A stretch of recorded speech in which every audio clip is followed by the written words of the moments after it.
Assalamualaikum warahmatullahi wabarakatuh.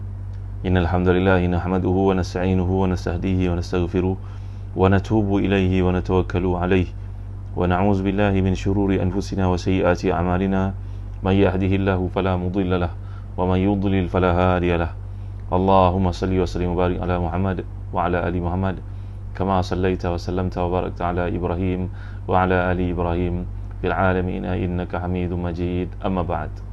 Alhamdulillah, Zain Ali, Zuhati Ghani dan semua yang hadir pada pagi yang mulia ni, Muhammad Syahir Jaafar. Waalaikumsalam warahmatullahi wabarakatuh. Alhamdulillah. Zamila Muhammad Nur, Nurun Nabilah. Orang Arab kalau kita kata ahlan wa sahlan, mereka jawab ahlan bika ataupun ahlan biki kalau perempuan. Kalau ramai ahlan bikum. Baik, Izzah Makmur, Nurita Ahmad, terima kasih semua yang hadir pada pagi ni. Halim, Barakallahu fiik, sabakallahu fi kulli khair. Nas Ahmad Zaki, Muhammad Arif, Anissa Osman. Jangan lupa share video ni pada teman-teman yang lain. Pagi ni biasa bicara kita daripada kitab At-Tibyan fi Adab Hamalatil Quran, satu kitab yang berusia lebih dari 700 tahun, karangan Imam Besar Mazhab Syafi'i, Muhammad Fadli Ahmad, Zahri bin Khairi, Fadilah Adnan. Buku ni adalah satu karya Imam An-Nawawi, seorang ulama besar Mazhab Syafi'i yang telah pun wafat lebih 700 tahun yang lalu. Alhamdulillah, ini adalah merupakan kitab yang pertama diterjemahkan dalam bahasa Melayu kita. Kitab Imam Nawawi yang berjudul Tibyan fi Adab Hamalatil Quran, yang mula-mula diterjemahkan ke dalam bahasa Melayu. Jadi inilah dia kitab Tibyan yang sangat wajar untuk kita baca bagi memahami hak-hak dan tanggungjawab kita kepada kitabullah. Jadi apakah tanggungjawab kita terhadap Al-Quran Al-Karim? Dalam buku ni ada menjelaskan. Baik, Muhammad Adli, Muhammad Aidil, Ahmad Tarmizi, Da'i Ilah, Alhamdulillah semua. Dengar, kita berada pada muka 132. Qala al-musannifu rahimahullah wa nafa'ana bi ulumihi fid daraini. Berkata pengarang, moga-moga Allah memberikan rahmat yang banyak kepada beliau atas karya yang unggul ini, dan moga kita dapat mengambil manfaat daripada karya ini. Bagi orang yang salat berjemaah, jika dia seorang imam, hukumnya seperti orang salat bersendirian. Jika imam sujud kerana dia membaca ayat sajadah, wajib atas makmum untuk sujud bersama dengannya. Jika makmum tidak melakukannya, salatnya batal. Jika imam tidak sujud, makmum juga tidak boleh sujud. Jika makmum tetap sujud, salatnya batal. Tetapi dia disunatkan sujud selepas salat, namun galakannya tidak kuat.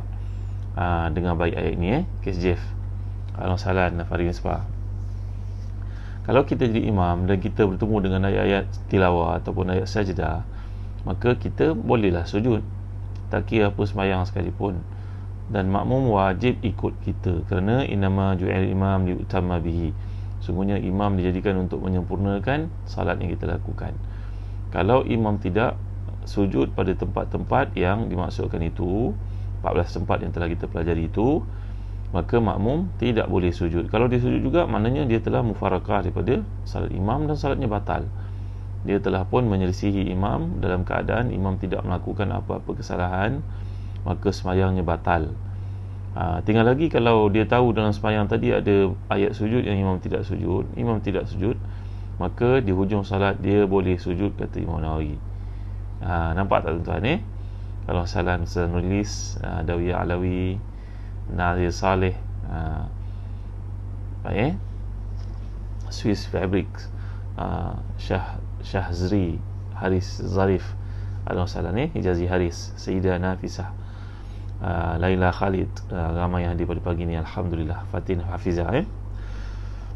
Baik, jika imam sujud dan makmum tidak mengetahuinya hingga imam mengangkat kepala daripada sujud, maka makmum dimaafkan kerana tinggal sujud dan tidak boleh lagi sujud. Ini berlaku dalam keadaan sembahyang berjemaah di masjid yang besar, mikrofon pula rosak pada hari itu, dan makmum yang belakang sekali tak tahu apa imam buat di depan. Imam sujud, dia tidak aware. Contohnya kalau kita sembahyang dekat Masjid Nabawi, Masjid Haram, ketika imam sujud, ada di kalangan makmum ini yang mungkin datang dari negara-negara lain yang mereka tidak terbiasa dengan sujud pada pagi Jumaat. Dia tak dengar ataupun dia tak nampak ataupun dia tidak faham, maka dia kekal di situ, dia dimaafkan, sembahyangnya sah. Gitu. Jika makmum tahu ketika imam masih sujud, tapi wajib baginya untuk sujud. Jika dia baru turun untuk sujud, tiba imam mengangkat kepala, dia hendaklah bangun bersama semuanya, tidak boleh sujud lagi. Jadi hendaklah sujud itu betul-betul lepas imam sujud, tak boleh terlambat. Kalau terlambat, maka tidak lagi dituntut untuk sujud tilawah. Ini maksudkan itu. Baik. Demikian juga orang yang lemah, yang salat bersama dengan imam. Ni orang yang tidak bertenaga, orang yang sakit, ya, maka orang yang terbatas pergerakannya. Ahlan salam semua. Sharifah Zahra, Siti Raha Jaafar. Okey. Baik. Apabila imam mengangkat kepala sebelum dia sempat sujud, disebabkan pergerakan imam yang cepat bandingkan makmum yang lambat, maka dia kembali berdiri bersama imam dan tidak sujud. Ni dalam keadaan orang itu lemah, orang yang sakit, nak turun pun lambat, mungkin lututnya sakit. Ketika dia baru nak turun, tiba-tiba imam dah naik semula, dah selesai sujud tilawah itu, sujud sajadah ataupun tilawah itu, maka tiada lagi tuntutan atasnya untuk sujud kerana dia telah tertinggal perkara yang dilakukan imam ni tadi. Jika orang salat adalah makmum, dia tidak boleh sujud kerana bacaan ayat sajadahnya oleh dirinya atau seorang selain daripada imamnya. Jika dia sujud juga batallah salatnya, makruh baginya membaca ayat sajdah dan mendengar bacaan selain bacaan imamnya. Jadi kalau dia sendiri baca ayat berkaitan dengan sajdah, maka tidaklah dituntut dia untuk sujud kerana dia mesti ikut imam. Begitu juga kalau dia dengar suara imam lain yang sedang baca sajdah, maka tidak dituntut untuk dia sujud. Kalau dia sujud juga batal solatnya kerana dia kena ikut imam yang ada di hadapannya. Kalau negara kita tak bertemulah suasana seperti ini, tuan-tuan.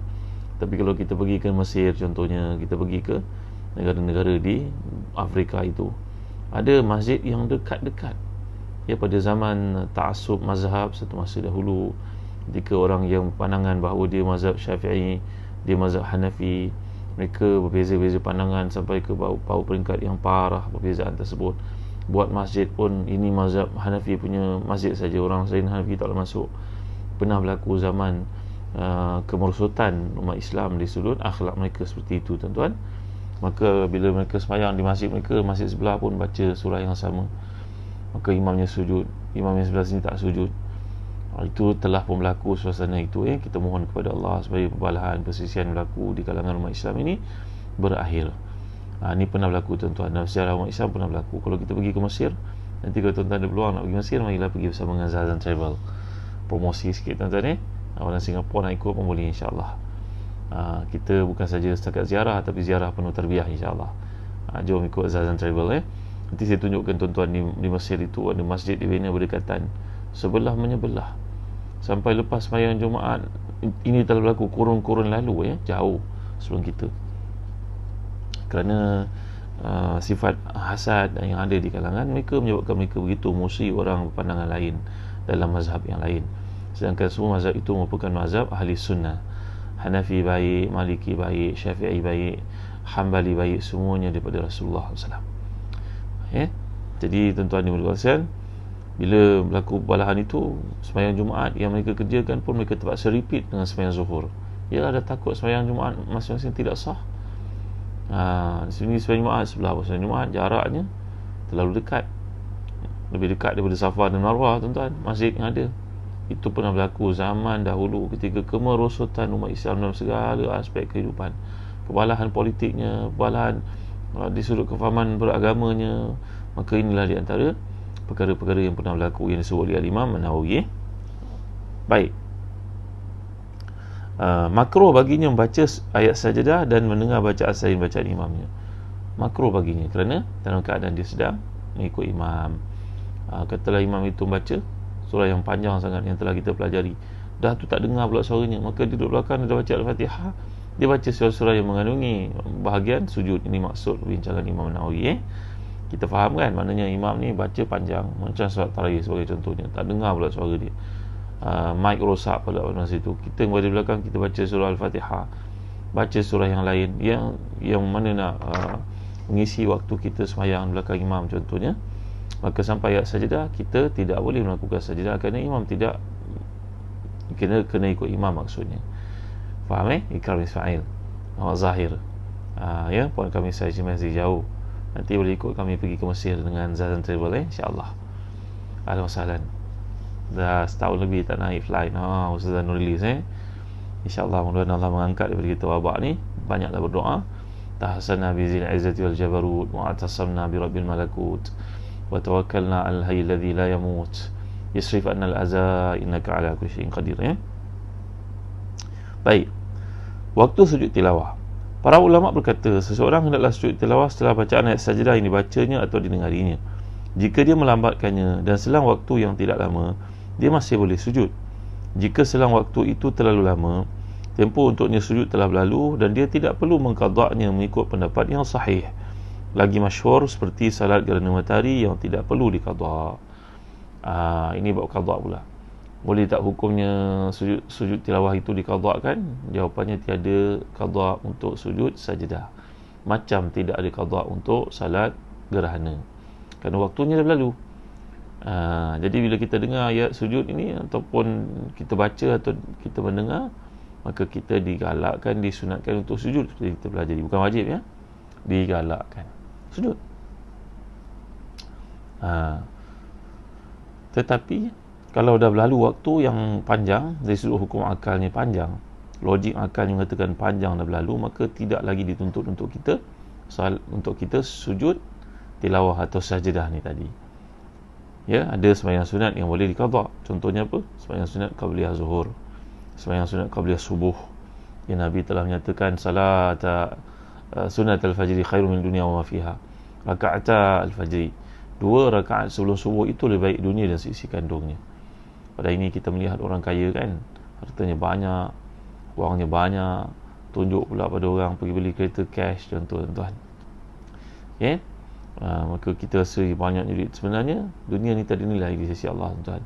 Kita melaksanakan salat sunat sebelum subuh tadi 2 rakaat lebih besar daripada dunia seisi kandungnya. Tapi bicara seperti ini hanya dimengerti oleh orang yang cerah mata hatinya, tuan-tuan. Kalau orang itu gelap mata hatinya, dia tak faham apa kita bicarakan ini. Habib Undak, Waalaikumsalam warahmatullahi. Faridul, apa khabar Faridul? Ya, Zamila Muhammad Nur, ahlan wa sahlan. Bersama dalam majlismu pada pagi ni. Jadi sembahyang sunat subuh itu diqadak, boleh diqadak ya. Pernah Nabi SAW diberitahu tentang seorang yang kerap sembahyang sunat selepas subuh. Lalu Nabi memanggil fulan yang dimaksudkan, sahabat Nabi yang dimaksudkan itu. Tanya kepadanya, apa yang kau salat lepas subuh? Ini waktu haram. Jawapannya, ya Rasulullah, saya tak sempat sembahyang sunat sebelum subuh, dan saya mengetahui daripada Rasulullah keutamaan sembahyang sunat sebelum subuh lebih baik bagi manusia kandungnya. Maka saya qada setiap kali lepas sembahyang subuh, saya qada sembahyang sunat sebelum subuh itu. Allahu Akbar, Masya Allah, Tabaraka wa Ta'ala. Nabi berdiam saja. Sebagai diam Nabi menunjukkan boleh kita mengqadakkan sembahyang sunat sebelum subuh, selepas subuh. Begitu juga kelihatan Nabi sembahyang sunat selepas asar, padahal waktu itu haram. Lalu ditanya kepada baginda SAW, baginda menjawab, tadi aku disibukkan lepas zuhur tadi dengan ada aktiviti tertentu, maka aku mengqadaknya lepas salat asar. Boleh hukumnya. Jadi sembahyang-sembahyang sunat tertentu boleh qada. Sembahyang sunat sebelum subuh, sembahyang sunat sebelum zuhur, sembahyang sunat selepas zuhur, tak sempat nak buat lepas zuhur kerana sibuk dengan bagai kerja, kita boleh qada waktu-waktu bila-bila. Ya, sembahyang sunat boleh diqada. Kalau kita ikut dalam mazhab Syafi'i, sesiapa yang meninggalkan sembahyang fardu, wajib baginya mengqada sembahyang fardu itu, mengikut sedaya upayanya. Tuan-tuan ni boleh sekalian. Kalau orang tu beritahu, saya dah tinggal sembahyang lama Ustaz, sekarang baru saya sedar, kita suruh diqada ikut kemampuan. Nanti lepas salat subuh, sembahyang subuh lagi dengan niat qada salat subuh yang dulu-dulu, berapa yang mampu. Nanti lepas zuhur, sembahyang lagi lepas zuhur, sembahyang zuhur 4 rakaat dengan niat qada waktu-waktu yang lalu, mana yang mampu, semampu yang boleh. Lepas sembahyang asar, sembahyang asar lagi untuk sembahyang asar yang dulu-dulu yang kita miss. Ya, begitu hukumnya. Jadi tuan-tuan, setengah ulama mengatakan bila kita ada qada, ada hukum sembahyang yang kita tak sempurnakan, kita wajib repeat balik semula, qada balik semula. Kerana dalam hadis mengatakan wa dainullahi ahaqqu bil qada, hutang dengan Allah itu lebih utama, lebih perlu untuk dilangsaikan. Jadi kita menasihatkan mereka yang lalai dahulu untuk qada semula sembahyang mengikut kemampuan, sedaya upaya. Tak susah pun tuan-tuan, tak susah pun. Gini sebagai contoh, ni cerita betul-betul berlaku ni. Seorang taubat, dia tak sembahyang daripada usianya balik 15 tahun sampai umurnya 35 tahun, 20 tahun tak sembahyang tuan-tuan. Sekarang Allah beri kepadanya kesedaran pada usia 35. Maka dinasihatkan ustaz untuk dia repeat semayangnya. Maka dia buat daripada umur 35, sekarang umurnya sudah 45. Jadi setiap kali lepas semayang itu dia buat 2 semayang. Ikut kemampuan lah, kadang satu, selalunya 2. Lepas subuh semayang 2 kali, kerana mengingati hari-hari yang diqada dahulu. Sekarang dia dah habis qada kesemuanya sekali. Jadi ikut kemampuan tuan-tuan. La yukallifullahu nafsan illa usaha. Fattaqullaha mastata'tum. Usahalah untuk qada balik semula sembahyang kita lakukan tanpa perlu kita dedahkan kekurangan, keaiban masa-masa yang lampau kepada orang lain, kerana ia disebut dalam hadis sebagai mujaharah. Allah tidak suka kita melakukan mujaharah. La yuhibbullahu al-jahra bisu'i min qawli illa man zulim. Jangan cerita apa-apa perkara keburukan yang pernah kita lakukan, kerana itu haram di sisi Allah SWT.